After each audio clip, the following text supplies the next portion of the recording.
Hello അസ്സാം വലൈക്കും എല്ലാവർക്കും സിംപ്ലി കേളിയിലോട്ട് സ്വാഗതം. ഇന്ന് നമ്മൾ ചെയ്യാൻ പോകുന്ന വളരെ സിമ്പിളായിട്ട് ചെയ്യാൻ പറ്റുന്ന ഒരു റെഡ് ബീ കേക്കാണ്.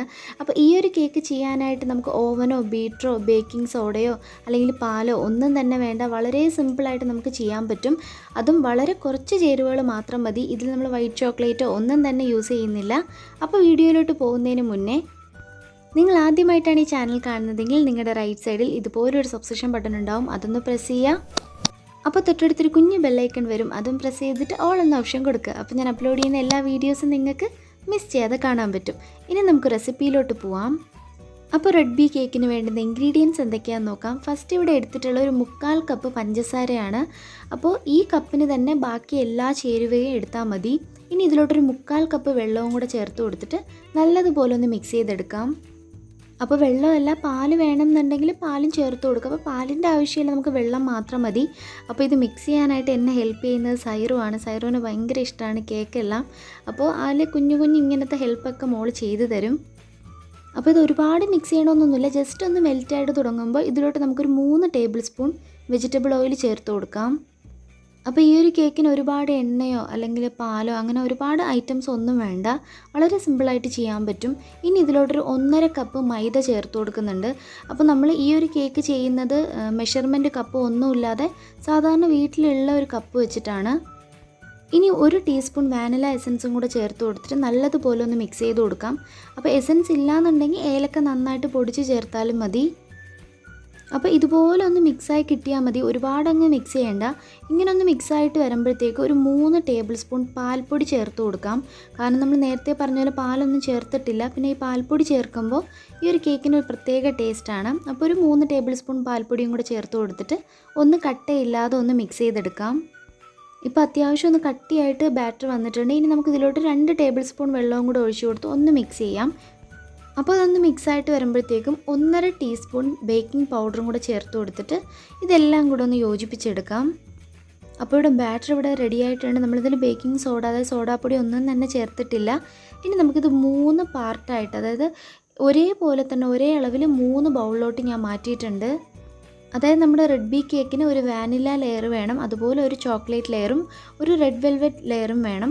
അപ്പോൾ അതിന് വേണ്ടിയിട്ടാണ്. അപ്പോൾ ഒരു ബൗളിൽ ഞാൻ 1 ടേബിൾ സ്പൂൺ കൊക്കോ പൗഡർ ചേർത്ത് കൊടുത്തിട്ട് നല്ലതുപോലെ ഒന്ന് മിക്സ് ചെയ്തെടുക്കുന്നുണ്ട്. ഇത് നമ്മുടെ ചോക്ലേറ്റ് ലെയർ ചെയ്യാൻ വേണ്ടിയിട്ടാണ്.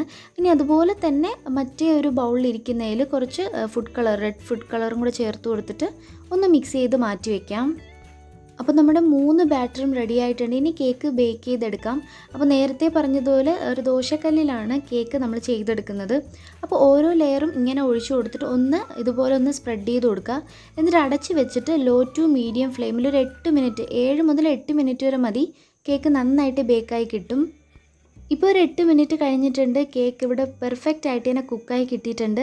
അപ്പോൾ അടിക്കൊന്നും പിടിക്കില്ല, നമ്മൾ എണ്ണയൊന്നും സ്പ്രെഡ് ചെയ്ത് കൊടുത്തിട്ടില്ല, ബട്ടർ പേപ്പർ വെച്ച് കൊടുത്തിട്ടില്ല. എങ്കിലും കേക്ക് അടിക്കൊന്നും പിടിക്കാതെ നല്ല അടിപൊളിയായിട്ട് തന്നെ കിട്ടിയിട്ടുണ്ട്. ഇനി ഇതുപോലെ തന്നെ നമുക്ക് ബാക്കിയുള്ള കേക്കും കൂടെ ചെയ്തെടുക്കാം. അപ്പോൾ സാധാരണ ബേക്ക് ചെയ്തെടുക്കുന്നതിനേക്കാളും വളരെ പെട്ടെന്ന് ചെയ്തെടുക്കാൻ പറ്റുന്ന ഒരു രീതിയാണ്. അതായത് ഇങ്ങനെ ഒരു ദോശത്തവയിലോ അല്ലെങ്കിൽ ദോശക്കല്ലിലോ ഒക്കെ നമുക്ക് ഈ ഒരു കേക്ക് ചെയ്തെടുക്കാവുന്നതേ ഉള്ളൂ. അപ്പോൾ ഇങ്ങനെ ചെയ്യുമ്പോൾ ഫ്ലെയിം മാത്രം ശ്രദ്ധിച്ചാൽ മതി, അല്പം കൂടിക്കഴിഞ്ഞാൽ പെട്ടെന്ന് അടുക്കി പിടിക്കും. അപ്പോൾ ഇതുപോലെ തന്നെ 3 ലെയറും ചെയ്തെടുത്തിട്ടുണ്ട്. അപ്പോൾ ഇനി നമുക്കൊരു വൈറ്റ് ചോക്ലേറ്റ് ഗനാഷ് ഉണ്ടാക്കണം. അത് സാധാരണയായിട്ട് വൈറ്റ് ചോക്ലേറ്റ് വെച്ചിട്ടാണ് ചെയ്യുന്നത്. ഇവിടെ വൈറ്റ് ചോക്ലേറ്റ് ഇല്ലാത്തത് കൊണ്ട് നമ്മളത് എങ്ങനെയാണ് ചെയ്തെടുക്കുന്നതെന്ന് നോക്കാം. അപ്പോൾ 1/2 കപ്പ് പാൽപ്പൊടി, അതിലോട്ട് ഇനി ഒരു 1/2 കപ്പ് പഞ്ചസാരയും കൂടെ ചേർത്ത് കൊടുത്തിട്ട് നല്ല ഫൈൻ പൗഡറായിട്ട് പൊടിച്ചെടുക്കാം. ഇനി ഇതിലോട്ടൊരു 2 ടേബിൾ സ്പൂൺ നെയ്യോ ബട്ടറോ ഡാൽഡയോ നമുക്ക് ചേർത്ത് കൊടുക്കാം. ഇനി ഇതിലോട്ടൊരു 2 ടേബിൾ സ്പൂൺ വെള്ളവും കൂടെ ചേർത്ത് കൊടുത്തിട്ട് മിക്സിയിൽ നല്ലതുപോലെ ഒന്ന് ബ്ലെൻഡ് ചെയ്തെടുക്കാം. അപ്പോൾ നല്ല തിക്കായിട്ട് തന്നെ കിട്ടിയിട്ടുണ്ട്. ഇനി ഇതിലോട്ട് നമുക്കൊരു 4 ടേബിൾ സ്പൂൺ വെള്ളവും കൂടെ ചേർത്ത് കൊടുത്തിട്ട് ഒന്നും കൂടെ ഇതുപോലെ ഒന്ന് അരച്ചെടുക്കണം. ഇപ്പോൾ നമുക്ക് ആ ഒരു ക്രീമിൻ്റെ ടേസ്റ്റ് കറക്റ്റ് ഒരു വൈറ്റ് ചോക്ലേറ്റ് മെൽറ്റ് ചെയ്ത അതേ ടേസ്റ്റാണ്. അപ്പോൾ ആ ബൗൾ ഞാനിപ്പോൾ ഒരു വലിയ പാത്രത്തിൽ നല്ല തിളച്ച വെള്ളം ഒഴിച്ചു കൊടുത്തിട്ട് അതിൻ്റെ പുറത്തോട്ട് ഇറക്കി വെച്ച് കൊടുത്തിട്ടുണ്ട്. അപ്പോൾ ഇത് ഒന്നും കൂടെ ഒന്ന് കുറുകി നല്ല ക്രീമി ആയിട്ട് കിട്ടും. ഇനി ഇത് ഒരുപാടൊന്ന് മിക്സ് ചെയ്ത് കൊടുക്കേണ്ട, അതൊരു സൈഡിലിടുന്ന് അങ്ങനെ റെസ്റ്റ് എടുക്കട്ടെ. അപ്പോൾ ഈ ഒരു സമയം കൊണ്ട് നമുക്ക് കേക്കിന് വേണ്ടുന്ന ക്രീം ചെയ്തെടുക്കാം. അപ്പോൾ ഇവിടെ കറക്റ്റ് 1 കപ്പ് വിപ്പിംഗ് ക്രീം എടുത്തിട്ടുണ്ട്. ഫിയോണയുടെ വിപ്പിംഗ് ക്രീമാണ് എടുത്തിട്ടുള്ളത്. അപ്പോൾ ഈ ഒരു ക്രീം ബീറ്റ് ചെയ്യുന്നത് ബീറ്റർ വെച്ചിട്ടൊന്നുമല്ല, സാധാരണ വിസ്ക് വെച്ചിട്ട് തന്നെയാണ്. അപ്പോൾ വിസ്ക് വെച്ചിട്ടാണെങ്കിൽ നല്ല സ്പീഡിൽ ബീറ്റ് ചെയ്ത് കൊടുത്താൽ മതി. നല്ല പെർഫെക്റ്റ് ആയിട്ടുള്ള വിപ്പിംഗ് ക്രീം നമുക്ക് ചെയ്തെടുക്കാൻ പറ്റും. അപ്പോൾ വിസ്ക് വെച്ച് ബീറ്റ് ചെയ്യുന്നവർ ശ്രദ്ധിക്കേണ്ട ഒരു കാര്യം, വിസ്കിലോ ബൗളിലോ ഒട്ടും തന്നെ നനവ് പാടില്ല. അപ്പോൾ നമ്മൾ ഫ്രീസറിലൊക്കെ ബൗൾ വെക്കുമ്പോഴത്തേക്ക് അതിൽ കുറച്ച് സമയം കഴിയുമ്പോൾ അതിൽ വെള്ളത്തിൻ്റെ അംശം കാണും. അപ്പോൾ അങ്ങനെയുള്ള ഒരു ബൗളിൽ ബീറ്റ് ചെയ്താൽ ഇത്രയും പെർഫെക്റ്റ് ആയിട്ട് വിപ്പിംഗ് ക്രീം ബീറ്റായി കിട്ടില്ല. അപ്പോൾ അതൊക്കെ ഒന്ന് ശ്രദ്ധിച്ചാൽ മതി. അപ്പോൾ ഫിയോണയുടെ ക്രീം ആകുമ്പോഴത്തേക്ക് അതിൽ അത്യാവശ്യം മധുരമുണ്ട്. അപ്പോൾ വേണം എന്നുള്ളവരാണെങ്കിൽ ഒരു 2-3 ടേബിൾ സ്പൂൺ പൊടിച്ച പഞ്ചസാരയും കൂടെ ചേർത്ത് കൊടുത്താൽ മതി. അപ്പോൾ നമ്മുടെ ഇവിടെ ക്രീം റെഡി ആയിട്ടുണ്ട്. ഇനി കേക്ക് നമുക്കൊന്ന് ഷേപ്പ് ചെയ്തെടുക്കാം. അപ്പോൾ എന്തെങ്കിലും കട്ടറോ അല്ലെങ്കിൽ ഇതുപോലെ എന്തെങ്കിലും അടപ്പോ ഉണ്ടെങ്കിൽ ജസ്റ്റ് ഒന്ന് പ്രസ് ചെയ്ത് കൊടുത്താൽ മതി. അപ്പോൾ ഇതുപോലെ തന്നെ ബാക്കിയുള്ള 2 ലെയറും കൂടെ ചെയ്തെടുക്കാം. അപ്പോൾ ഇങ്ങനെ കട്ട് ചെയ്യണമെന്ന് നിർബന്ധമൊന്നുമില്ല, അങ്ങനെ വേണമെന്നുണ്ടെങ്കിൽ മാത്രം ചെയ്താൽ മതി. അല്ല ഡയറക്റ്റായിട്ട് നമുക്ക് ഫ്രോസ്റ്റ് ചെയ്തെടുക്കാവുന്നതേ ഉള്ളൂ. അപ്പോൾ ലെയറെല്ലാം ചെയ്തതിന് ശേഷം ഇനി നമുക്ക് ഫ്രോസ്റ്റ് ചെയ്തെടുക്കാം. അപ്പോൾ ഫ്രോസ്റ്റ് ചെയ്യുമ്പോൾ നമ്മളിതിൽ ഷുഗർ സിറപ്പ് ഒഴിച്ചു കൊടുക്കുന്നുണ്ട്. അതായത് 1/4 കപ്പ് പഞ്ചസാരയിൽ 1/2 കപ്പ് വെള്ളവും കൂടെ ചേർത്ത് നന്നായിട്ട് തിളപ്പിച്ച് തണുപ്പിച്ച ഷുഗർ സിറപ്പാണ്. അത് ഇതുപോലെ കംപ്ലീറ്റ് ആയിട്ടൊന്ന് ഒഴിച്ചു കൊടുക്കാം. അപ്പോൾ വെറ്റ് ചെയ്തതിന് ശേഷം നമുക്ക് ആവശ്യമുള്ള അളവിൽ തന്നെ ക്രീം ഇട്ട് കൊടുത്തിട്ട് ഒന്ന് ലെവൽ ചെയ്ത് കൊടുക്കാം. അപ്പോൾ ഒരുപാട് ക്രീം വേണമെന്നുണ്ടെങ്കിൽ അങ്ങനെ ചേർത്ത് കൊടുക്കാം. ഇനി നമുക്ക് ഇതിൻ്റെ പുറത്തോട്ട് വാനില കേക്കിൻ്റെ ലെയർ വെച്ച് കൊടുക്കാം. അപ്പോൾ ഈ ഒരു ബ്രൗൺ കളർ ഈ ഒരു കേക്കിൽ കാണുന്ന വേറൊന്നുമല്ല, ഞാൻ ഈ ചോക്ലേറ്റ് കേക്ക് നമ്മൾ ഉണ്ടാക്കിയിട്ട് ഈ വാനില കേക്കിൻ്റെ പുറത്തോട്ട് ചൂടോടുകൂടി എടുത്ത് വെച്ചതുകൊണ്ടാണ്. അപ്പോൾ കേക്കിൻ്റെ അടിഭാഗത്തുള്ള പൊടി ആയതാണ് കേട്ടോ, അപ്പോൾ വേറൊന്നുമല്ല. അപ്പോൾ ഷുഗർ സിറപ്പ് വെച്ച് നന്നായിട്ട് വെറ്റ് ചെയ്തിട്ട് ക്രീം വെച്ചിട്ട് നമ്മൾ നേരത്തെ ചെയ്തില്ലേ അതുപോലെ തന്നെ ഒന്ന് ലെവൽ ചെയ്ത് കൊടുക്കാം. ഇനി ലാസ്റ്റായിട്ടുള്ളൊരു ചോക്ലേറ്റ് ലെയറും കൂടെ വെച്ച് കൊടുക്കാം. അപ്പോൾ ഷുഗർ സിറപ്പ് വെറ്റ് ചെയ്യുമ്പോൾ നല്ലതുപോലെ തന്നെ വെറ്റ് ചെയ്യുക. അപ്പോൾ മാത്രമേ നമ്മുടെ കേക്ക് നല്ല സോഫ്റ്റായിട്ട് കിട്ടുള്ളൂ.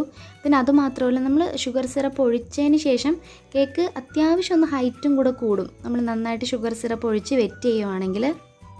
ഇനി കേക്ക് കംപ്ലീറ്റ് ആയിട്ട് ക്രീം വെച്ചിട്ടൊന്ന് ഫ്രോസ്റ്റ് ചെയ്തെടുക്കണം. അപ്പോൾ ഈ ഒരു ഫ്രോസ്റ്റ് ചെയ്യാനായിട്ട് നമുക്കിപ്പോൾ ഒരു ഐസിങ് ടേബിളോ അല്ലെങ്കിൽ സ്കെയിൽസോ അങ്ങനെ ഒന്നും തന്നെ വേണ്ട. സാധാരണ നമ്മൾ ഈ ഒരു സ്പാച്ചുല വെച്ചിട്ടോ അല്ലെങ്കിൽ ചട്ടുകം ഉണ്ടല്ലോ, ചട്ടുകം വെച്ചിട്ട് വേണമെങ്കിൽ നമുക്ക് ചെയ്യാം. പിന്നെ ATM കാർഡ് വെച്ചിട്ട് ചെയ്യാം. അപ്പോൾ അങ്ങനത്തെ വീഡിയോസൊക്കെ മുന്നേ ഞാൻ പോസ്റ്റ് ചെയ്തിട്ടുണ്ട്. പിന്നെ ഒരുപാട് ഈ ഒരു റെഡ് ബീ കേക്കിന് ഒരുപാട് നമ്മൾ ഷേപ്പ് ചെയ്യേണ്ട ആവശ്യമൊന്നുമില്ല, കാരണം ഇതിൻ്റെ പുറത്തോട്ട് നമ്മൾ വൈറ്റ് ചോക്ലേറ്റിൻ്റെ ആ ഒരു ഗനാഷും കൂടെ ഒഴിച്ചു കൊടുക്കുന്നുണ്ട്. ഇനി നമുക്കിതൊരു 15 മിനിറ്റ് ഫ്രീസറിലോട്ട് മാറ്റാം. അപ്പോൾ ഈ ഒരു ക്രീമിൻ്റെ ആ ഒരു കോട്ടിംഗ് എല്ലാം നല്ലതുപോലെ ഒന്ന് സെറ്റായിട്ട് കിട്ടും. അപ്പോൾ കേക്ക് സെറ്റാവുന്ന സമയം കൊണ്ട് ഞാനിവിടെ ഒരു വൈറ്റ് ചോക്ലേറ്റ് നമ്മൾ നേരത്തെ ചെയ്ത് വെച്ചില്ലേ, അത് ഒരു 4 ടേബിൾ സ്പൂണോളം 2 ബൗളിലോട്ട് മാറ്റിയിട്ടുണ്ട്. അതിൻ്റെ ഒരു ബൗളിൽ ആ ഒരു റെഡ് കളറും കൂടെ ചേർത്ത് മിക്സ് ചെയ്ത് കൊടുക്കുന്നുണ്ട്. അതുപോലെ മറ്റേ ബൗളിലോട്ട് 1 ടേബിൾ സ്പൂൺ കൊക്കോ പൗഡർ അല്ലെങ്കിൽ 1/2 ടേബിൾ സ്പൂൺ കൊക്കോ പൗഡറും കൂടെ ചേർത്ത് കൊടുത്തിട്ട് ഒന്ന് മിക്സ് ചെയ്തെടുക്കാം. അപ്പോൾ നമ്മുടെ വൈറ്റ് ചോക്ലേറ്റ് ഗനാഷിന് വേണ്ടിയിട്ടുള്ള മിക്സ് എല്ലാം ഇവിടെ റെഡി ആയിട്ടുണ്ട്. ഇനി നമുക്ക് ഫ്രീസറിൽ നിന്ന് കേക്ക് എടുത്തിട്ട് അതിലോട്ട് ഈ ഒരു വൈറ്റ് ചോക്ലേറ്റ് ഗനാഷ് ഒന്ന് ഒഴിച്ചു കൊടുക്കാം.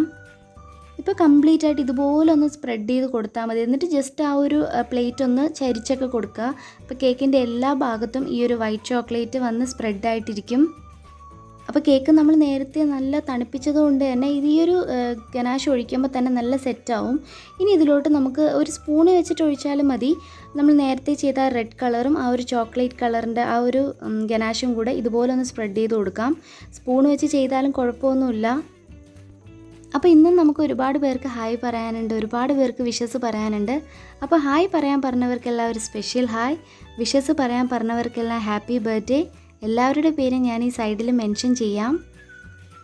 അപ്പോൾ ഇതുപോലെ ആ ഒരു ചോക്ലേറ്റിൻ്റെ മിക്സും ആ ഒരു റെഡ് കളർ വൈറ്റ് ചോക്ലേറ്റിൻ്റെ മിക്സും കൂടെ ഒഴിച്ചതിന് ശേഷം ഇതുപോലെ കയ്യിൽ വെച്ചിട്ട് തന്നെ ഒന്ന് സർക്കിൾ ചെയ്ത് കൊടുക്കാം, ഒന്ന് കറക്കി ഒന്ന് ഡിസൈൻ ചെയ്ത് കൊടുക്കാം.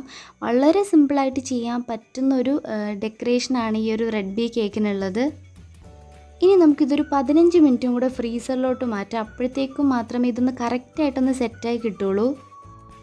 ഇപ്പോൾ നമ്മൾ റെഡ് ബീ കേക്ക് കംപ്ലീറ്റ് ആയിട്ട് റെഡിയായി കിട്ടിയിട്ടുണ്ട്. അപ്പോൾ അതിൻ്റെ താഴ്ഭാഗത്ത് ഞാൻ നേരത്തെ ചെയ്തില്ലേ, അതിന് ബാക്കി വന്ന ആ ഒരു വിപ്പിംഗ് ക്രീം വെച്ചിട്ട് ജസ്റ്റ് ഒന്ന് ഡിസൈൻ ചെയ്ത് കൊടുത്തിട്ടുണ്ട്. അപ്പോൾ ഇതൊക്കെ വേണമെങ്കിൽ മാത്രം ചെയ്താൽ മതി. ക്രീമർ അല്പം ബാക്കി വന്നതുകൊണ്ട് ഞാൻ ഇതുപോലെ ഒന്ന് ചെയ്ത് കൊടുത്തു എന്നേ ഉള്ളൂ. അപ്പോൾ ഇത്രയേ ഉള്ളൂ, വളരെ സിമ്പിളായിട്ടുള്ള റെഡ് ബീ കേക്ക്, നല്ല അടിപൊളിയായിട്ടുള്ള റെഡ് ബീ കേക്ക് ഇവിടെ റെഡി ആയിട്ടുണ്ട്. വളരെ സിമ്പിളായിട്ടാണ് നമ്മളിത് ചെയ്തിട്ടുള്ളത്.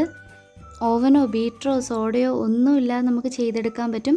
പിന്നെ വിപ്പിംഗ് ക്രീം ഇല്ലാന്നുണ്ടെങ്കിൽ വിഷമിക്കേണ്ട, നമ്മുടെ ഈ ചാനലിൽ തന്നെ ഒരുപാട് വിപ്പിംഗ് ക്രീമിൻ്റെ റെസിപ്പീസ് പോസ്റ്റ് ചെയ്തിട്ടുണ്ട്. അപ്പോൾ ഈ വീഡിയോ ഇഷ്ടപ്പെട്ടാൽ ലൈക്ക് ചെയ്യാനും കമൻറ്റ് ചെയ്യാനും മറക്കരുത്. ഇതുപോലുള്ള ഈസി ആയിട്ടുള്ള റെസിപ്പീസ് കാണാനായിട്ട് നമ്മുടെ ചാനലൊന്ന് മറക്കാതെ സബ്സ്ക്രൈബ് ചെയ്യണം.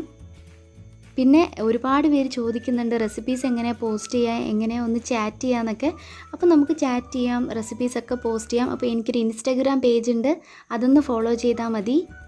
Stay at home, stay healthy. Thanks for watching. See you in another video. അസ്സലാമു അലൈക്കും.